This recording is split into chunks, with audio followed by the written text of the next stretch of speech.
2. This is the Twins POSTCAST, your instant game reaction for the Minnesota Twins. Part of the Locked On Podcast Network, your team every day. 3-game win streak snapped tonight despite 2 more home runs from Byron Buxton. He's on a tear. More on that later. Twins drop back to 19-24 now on the year. What's going on back in the lab, back at it? Another Twins postcast, all part of the Locked On Podcast Network. Thanks for making this the #1 sports podcast network. Sweet Lou Hennessy. Give him a follow on X at Sweet Lou MN, Twins expert, MLB expert. You got me, Luke Inman, at Luke_Spinman. Also, after this, got to go check out our guy, CJ Baumgartner, over on the Locked On Twins show. He's got your 30-minute daily dose breaking down everything Twins related. Lots to get into here, Lou. Biggest turning point, kind of where it all went wrong tonight. Biggest second guess, nerdy stat, plus what we'll be talking about tomorrow. But, just off the top, again, Twins coming in, 3-game win streak. Vibes are up. Feeling good. Bailey Ober, the start of his life last night. Complete game shutout. Got the Gatorade bath, the whole thing. Game 2 today, Simeon Woods-Richardson on the mound. And I don't know, man. We'll do a deep dive on him later, but he was just not very good for like the 7th start in a row. It feels like 3 innings, 7 hits, 8 runs, 6 of them earned. Just really tough to have a competitive chance, I guess, when that's your starting pitcher stat line. But Byron Buxton, he was the kind of saving grace, I guess. He was the human highlight reel once again. Hits not 1, but 2 more home runs, 16 now on the year. Twins tried to claw back into this one, but just too many runs to overcome in this one, Lou. What were your kind of big picture takeaways from this one that stuck out the most? Man, it just kind of felt like the polar opposite of what we got last night, which was a really speedy, a really efficient game from Bailey Ober, complete game shutout. It was beautiful. And yet the Twins won with, an offense that wasn't quite clicking. I think they only had a few hits, but they managed to get it done with Byron Buxton stealing home, Ryan Jeffers with a 2-run home run. And then today, there's a good amount of hits. Like a lot of the lineup got on base by all accounts, and yet it just didn't seem to matter. It became moot because Simeon Woods-Richardson could not turn things around. He could not turn. It feels like he's going the wrong way on a one-way track here. It's pretty tough going for Mr. Simeon Woods-Richardson right now. On the bright side, though, right? I can't get enough of Byron Buxton right now. Yeah, just a total stud. He's going to get glossed over again because of such a bad loss, but starts the game out. Very first pitch, bomb to left field, and then next at bat, first pitch again, a sinker, takes that one to the upper deck this time. 14th and 15th bombs of the year. Try to explain the year he's having so far and the impact he had once again tonight, despite the loss. Look, just soak it in, right? I mean, you don't get to see star caliber players like this, and you don't get to see Byron Buxton with, without his warts throughout the season. And luckily right now he's in just a red, scorching hot time of the year for him. So enjoy it while you can. He's a Twins legend. You can tell your kids that you saw Byron Buxton in the peak of his career, and it's hard to argue that that's still not happening, that he's not out of that yet at this point. He's worth every penny. He's like you said, the human highlight reel, and we just got to soak it in while we can, I think. SWR. You're the expert here, not me, right? Yes, I'm fully aware that there's not a bevy of other great options here. But it just feels like, what are we doing, man? Tell me the leash is at least razor tight right now on SWR. I mean, you just can't keep throwing him out there when it's been pretty much just an automatic loss now, like 6 starts in a row. Yeah, the last, 35 innings that he's thrown have been pretty abysmal. And he only gets like 4 innings a game, though, too. Right. So when you say 35, it's not like, oh, that's like 4 or 5 starts. No, that's like 6 or 7 at least. Yeah. No, it has been quite rough. Like you said, they don't have a lot of options that can fill in the rotation right now. We can talk about where some of the guys on the injured list are in terms of their recovery. But for right now, Simeon Woods-Richardson, I'm not sure if there's a move that there is to be made. He's out of options. You can't just send him to AAA. Yeah. Maybe you move him to the bullpen, but does that help the bullpen? Does that help anybody? Does that help Sim himself? It's a question worth asking. Don't get me wrong, but I don't think it's as easy as, well, things have been so terrible. He's been the worst pitcher. We got to do something. I get the frustration, and maybe they do end up making a move, but I don't think it's an automatic win to take him out of the rotation at this point, as much as he might need it. You mentioned some latest on the injury report. What's the latest on the guys in the tub right now? Yeah, so we got some updates here. This is from Declan Goff of Score North. Today he sent this update. Taj Bradley played catch again today. He's trending towards a bullpen session by the end of the week to see how things feel, how it shakes out. His recent MRI revealed inflammation and tightness, but no, severe muscle strains or tears or anything like that. So some discomfort, no doubt, and maybe it's because he's had to put that rotation on his back and pitch in 110, 115 pitches of high effort, throws there, but it might still be a little bit for him. But all things considered, we're glad to see there's no structural damage. And then Mick Abel, who he's been out for almost a month now, but was really starting to show some pretty encouraging stuff. He played light catch for the first time since receiving his cortisone injection about 10 days ago. His return is still to be determined, but there'll be more ramp up this weekend. So good news, I guess, but there's no immediate savior. Those guys are not coming through the doors to take Simeon's spot in the rotation, next time up. It might be a few weeks optimistically, right? Yeah. Let's get to the biggest turning point from tonight. Time to reveal where the game was won or lost. It's the turning point. All right. Twins down 2 headed into the 4th, and then things imploded with a 4-run inning by Miami that busted things wide open. Talk me through it from your lens, though, Lou, because that's the obvious disaster there in that 4th inning. But was there another turning point we're kind of glossing over that you think maybe could have changed the outcome in this one? The 4th inning is the one that stands out for sure. But early on, it was pretty easy to see that, yes, things have not turned around for Sim yet. We're hoping to see that splitter, he can maybe throw it for some more chases, but guys are just not chasing that pitch anymore. They're seeing it right out of his hand. That's the tricky thing about a splitter, is oftentimes guys can see, those 2 fingers on the side of the ball. So you can track that earlier. And if they know that when they see that splitter, that it's not coming in for a strike generally, they're not going to chase it anymore. And that's what was so good for him last year. And it just has not been there this year. So I think once he demonstrated that once again, the control wasn't there, the splitter wasn't there, I think it was end game at that point. Uh-oh, somebody messed up, and it's time to let them know with Who Fudged Up.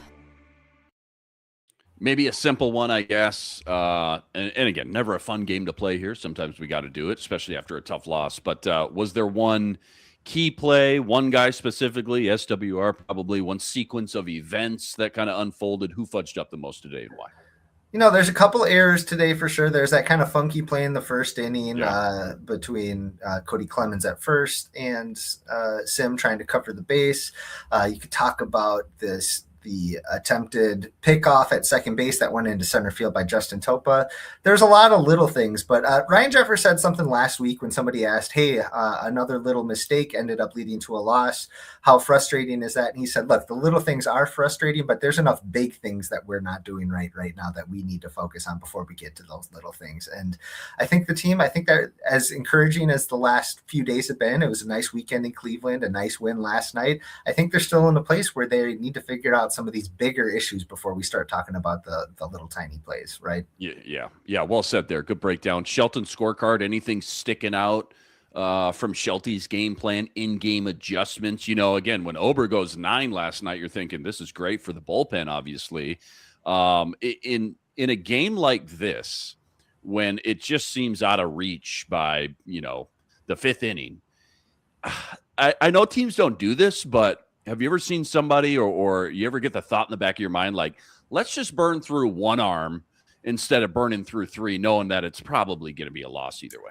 I'm kind of curious about that. And I don't know if that's so much on Derek Shelton himself, but they have so many of these kind of former starters. Travis Adams is out there right now. Andrew Morris, Kendry Rojas still kind of on the periphery of between rotation and bullpen option.